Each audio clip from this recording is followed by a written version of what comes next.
할렐루야.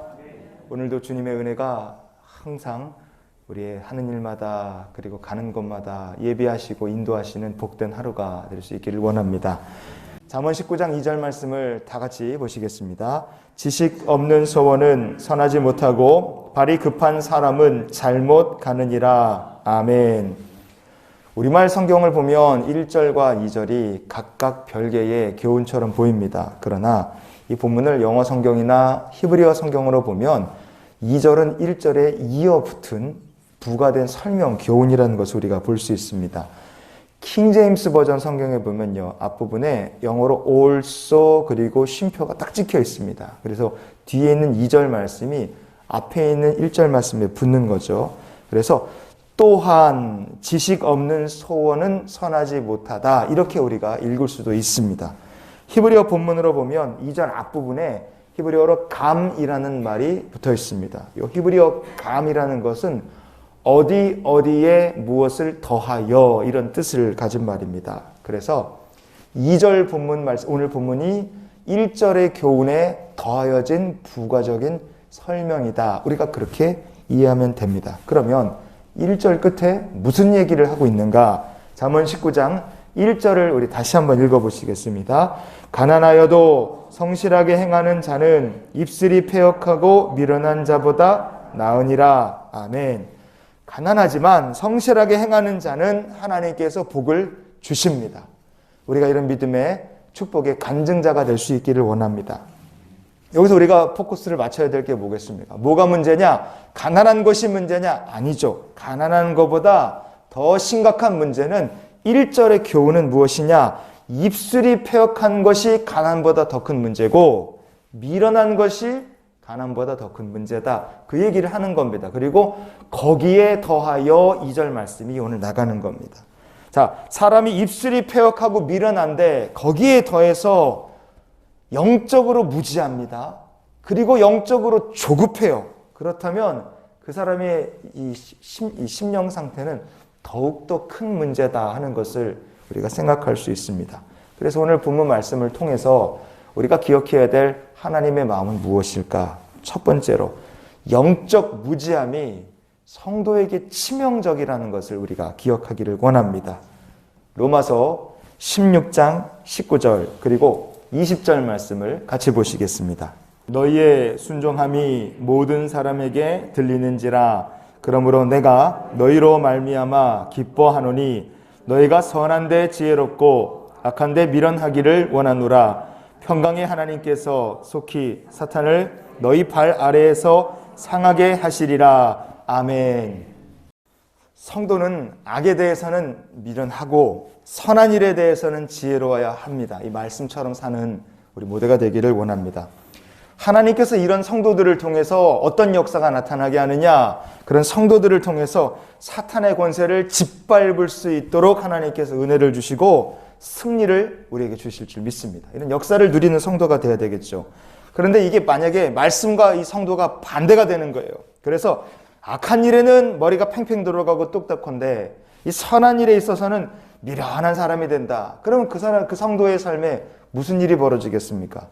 하나님의 은혜를 통해 가지고 사탄을 짓밟는 것이 아니라 반대로 사탄한테 아주 그냥 질겅질겅 밟히는, 빨래처럼 밟히는 일이 벌어지고 만다 이거예요. 그래서 잠언 19장 2절 오늘 본문 말씀의 앞부분에 지식이 없는 소원은 선하지 못하다 말씀한 줄 믿습니다. 영적 무지함을 경계하는 성도가 될 수 있기를 원합니다. 이게 선한 일에는 지혜롭고 악한 일에는 무지해야 돼요. 이게 없으면 우리가 사탄한테 밟힌다 이겁니다. 자, 두 번째로 오늘 말씀을 통해서 하나님께서 우리에게 주시는 아버지의 마음은 무엇일까? 두 번째는요, 영적 조급함이 성도에게 치명적이다는 것을 우리가 또 잊지 말기를 원합니다. 잠언 1장 7절 말씀을 같이 보시겠습니다. 여호와를 경외하는 것이 지식의 근본이거늘 미련한 자는 지혜와 훈계를 멸시하느니라. 아멘. 여호와를 경외하지 않으니까 지식이 없습니다. 지식이 없으니까 어떤 일이 벌어집니까? 지혜를 멸시하고 훈계를 멸시하게 됩니다. 그러면 어떤 일이 그런 사람에게 벌어지겠습니까? 지식이 없는데 세상에 소망은 남아 있습니다. 지식은 없고 세상에 소망은 남아 있으니까 자연스럽게 뭐가 급해지겠어요? 마음만 급해집니다. 그래서 발을 동동동 구르는 거죠. 그래서 오늘 본문 19장 2절 하반부에 보면 발이 급한 사람은 잘못 가느니라, 이렇게 오늘 말씀이 이야기하는 겁니다. 인생이 잘못된 길로 가는 게 뭐 어디 있겠습니까? 결국은 그 사람의 영적 조급함 때문에 지혜와 훈계를 멸시하다가 인생이 잘못된 길로 푹 빠지고 마는 거죠. 오늘 우리가 영적 조급함이 아니라 하나님의 때를 기다리고 인도하심에 순종할 수 있는 믿음을 가지고 사는 성도가 될 수 있기를 원합니다. 마지막으로 오늘 우리가 기억해야 될 하나님의 마음은 무엇이겠습니까? 정말로 서둘러야 할 것은 따로 있다는 것을 잊지 않는 우리 모두가 되기를 원합니다. 성도가 진짜 서둘러야 될 것이 무엇일까? 시편 119편 60절 말씀을 같이 봅니다. 주의 계명들을 지키기에 신속히 하고 지체하지 아니하였나이다. 아멘. 성도가 뭐 세상 살면서 급하고 서두를 것이 무엇이 있겠습니까? 우리가 하나님의 백성으로서 서둘러야 할 것이 있다면 주의 말씀의 계명 지키는 것은 우리가 서두르고 지체하지 말고 신속하게 말씀을 지키는 일에는 서두를 줄 아는 성도가 될 수 있기를 원합니다. 소망이 남아있잖아요.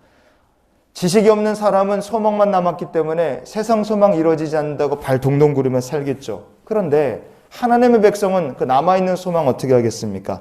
소망이 이루어지지 않았다고 해서 크리스찬도 똑같이 발을 동동 구르며 살아야 되느냐? 그렇지 않습니다. 그런 사람은 가난보다 더 큰 문제를 가지고 있는 사람이다. 1절과 2절을 통해 우리가 조목해서 그런 결론을 내릴 수 있죠. 그렇다면 크리스찬이 소망이 남아있을 때 어떻게 해야 될 것인가? 성경은 우리에게 이런 답을 제시해 줍니다.